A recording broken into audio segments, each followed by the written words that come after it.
got so much motherfucking design on right now.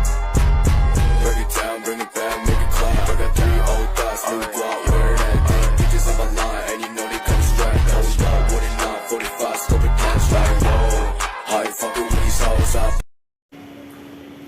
Hai, Assalamualaikum warahmatullahi wabarakatuh. Perkenalkan, saya Syifa Alfian Rahma. Di sini akan membahas tentang dimensional fungsi psikis manusia. Ada 3. Yang pertama, fungsi kognitif. Yang kedua ada fungsi afektif. Yang ketiga ada fungsi amalan. Nah, yang pertama kita menjelaskan tentang fungsi kognitif dulu. Fungsi kognitif ini ada terbagi 2 juga.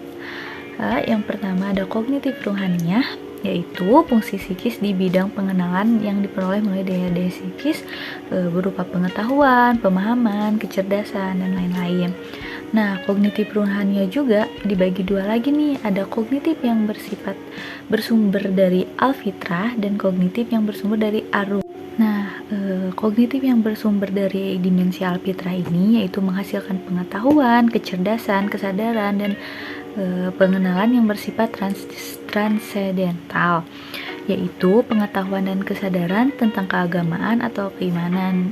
Misalnya seperti kita iman kepada Allah, iman kepada malaikat, iman kepada kitab. Selanjutnya ada kognitif bersumber dimensi ar-ruh, yaitu menghasilkan pengenalan dan kesadaran berdasarkan potensi batin manusia yang wujudnya dalam kehidupan sehari-hari itu seperti kebijaksanaan dan sifat kemanusiaan.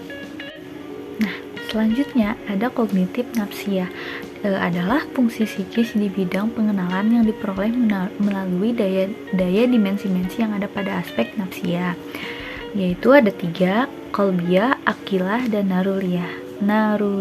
Pertama, kita akan membahas tentang kognitif qalbiyah, yaitu kemampuan pengenalan kecerdasan menggunakan daya qalb untuk memperoleh pengetahuan seperti memahami, mengetahui, dan mencari makna lalu berpikir. Kedua ada kognitif akilah, yaitu kemampuan jiwa untuk memperoleh pengetahuan melalui daya akal dan berfungsi bagi manusia untuk mengolah informasi.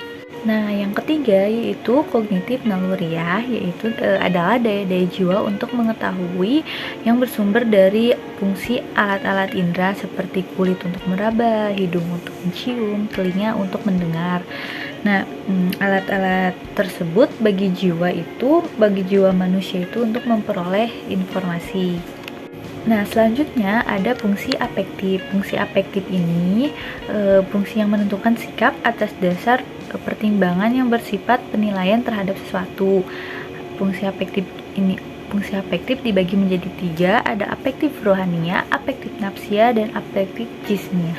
Pertama, kita akan membahas tentang afektif afektif ruhaniyah, yaitu fungsi penentu sikap atas dasar pertimbangan keyakinan spiritual dan agama. Yang kedua ada afektif nafsiyah, yaitu penentu sikap atas dasar pertimbangan logik, etik, manfaat, dan terdapat 3 fungsi afektif nafsiyah, yaitu akilah, qobliyah, dan naluriyah. Nah, afektif akliyah itu penentu sikap atas dasar pertimbangan logis, benar atau salah. Lalu afektif qalbiyah ini penentu sikap dasar atas pertimbangan baik atau buruk, dan naluri ini pertimbangan antara keuntungan dan kerugian yang ia dapatkan jika melakukan sesuatu. Nah, yang ketiga ada afektif jismiyah, yaitu penentu sikap dasar atas kepentingan, kebutuhan fisik dan biologis. Selanjutnya ada fungsi amalan. Fungsi amalan itu upaya menampilkan masing-masing daya pada aspek dan dimensi psikis manusia tersebut dalam bentuk tingkah laku yang nyata. Nah, penjelasan yang tadi itu penjelasan dimensional fungsi psikis manusia. Mohon maaf jika penjelasannya kurang dimengerti atau kata-katanya sedikit belibet. Terima kasih, see you.